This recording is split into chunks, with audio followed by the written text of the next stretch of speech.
The public option is not your enemy, it is your friend, I believe. But I don't think we're going to be able to eliminate employer coverage immediately. There's going to be potentially some transition process. I can envision a decade out, or 15 years out, or 20 years out. Yes, it's 1/6 of the economy, but we're not transforming 1/6 of the economy all in one fell swoop.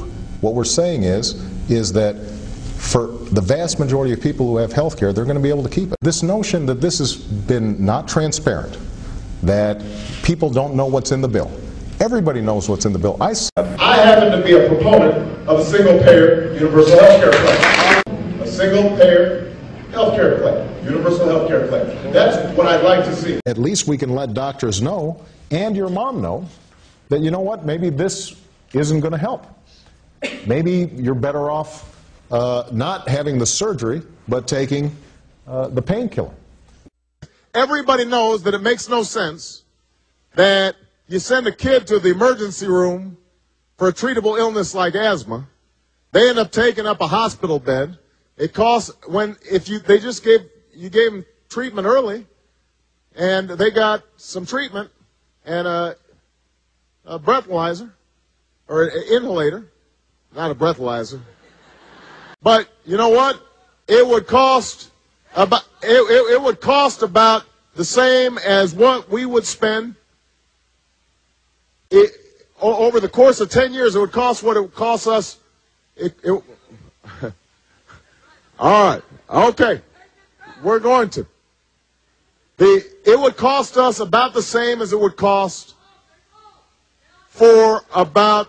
Hold on one second, I can't hear myself. But I'm glad you're fired up, though. Fired up! Fired up! Ready to go! Ready to go! You know, I laid out a very simple principle, which is this is a health care bill, not an abortion bill. The reforms I'm proposing would not apply to those who are here illegally. I will not walk away from the 12 million undocumented immigrants. We are the ones we've been waiting for. I mean, I do think at a certain point you've made enough money. What's the big deal for me to say I'm going to pay a little bit more? Because that is neighborliness. Whether you are a white executive living out in the suburbs who doesn't want to pay taxes to inner city children, for them to go to school. I worked as a community organizer in Chicago, was very active in low-income neighborhoods. Unfortunately, I think that recognition requires that we make sacrifices, and this country has not always been willing to make the sacrifices that are necessary to bring about a new day and a new age. But the Supreme Court never ventured into the issues of redistribution of wealth and sort of more basic issues of political and economic justice in the society. It wasn't that radical. It didn't break free from the essential constraints that were placed by the Founding Fathers in the Constitution, at least as it's been interpreted, and that generally the Constitution is a charter of negative liberties, says what the states can't do to you, says what the federal government can't do to you, but it doesn't say what the federal government or the state government must do on your behalf. Barack Obama, what are your thoughts on the Declaration and Constitution? You know, but I think it is an imperfect document, and I think it is a document that reflects some deep flaws in American culture. In that sense, I think we can say that the Constitution reflected an enormous blind spot in this culture that carries on until this day, and that the framers had that same blind spot. It also reflected the fundamental flaw of this country that continues to this day. The election's over.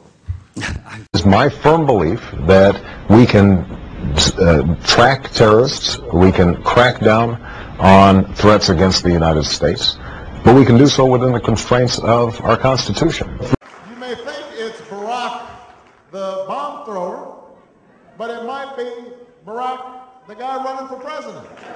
So the point is, so the reason that you have this principle is not to be soft on terrorism, it's because that's who we are. That's what we're protecting. Don't mock the Constitution. To update the American people on the attempted terrorist attack that occurred on Christmas Day. and the steps we're taking to ensure the safety and security of the country. I palled around with a terrorist.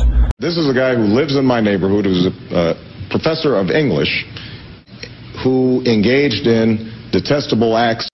I will cut investments in unproven missile defense systems. I will not weaponize space.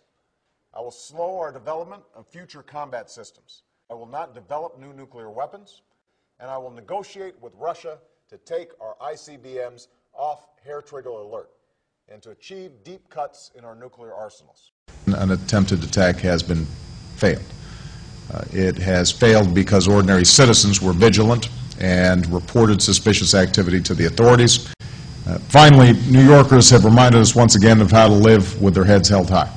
We know that the aim of those who try to carry out these attacks is to force us to live in fear, and thereby amplifying the effects of their attacks, even those that fail. America and Islam are not exclusive and need not be in competition. Instead, they overlap and share common principles. My Muslim faith, and you're absolutely right that that has not come. My Christian faith. And where we are no longer a Christian nation. The United States is not and will never be at war with Islam. As some of you might have heard, there has been a tragic shooting at the Fort Hood Army base in Texas.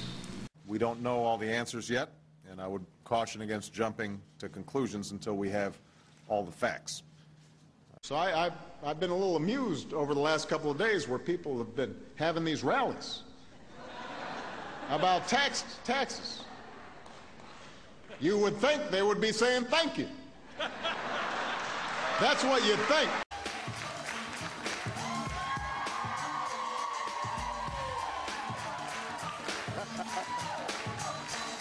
You can put lipstick on a pig.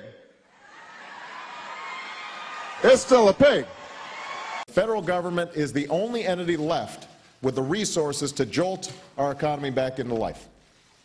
It is only government that can break the vicious cycle where at this particular moment only government can provide the short-term boost necessary to lift us from a recession this deep and severe. to avoid being mistaken for such a sellout, I chose my friends carefully. The more politically active black students, the foreign students, the Chicanos, the Marxist professors. That I'd rather be a really good one-term president than a mediocre two-term president. What grade would you give yourself for this year? Good solid B+.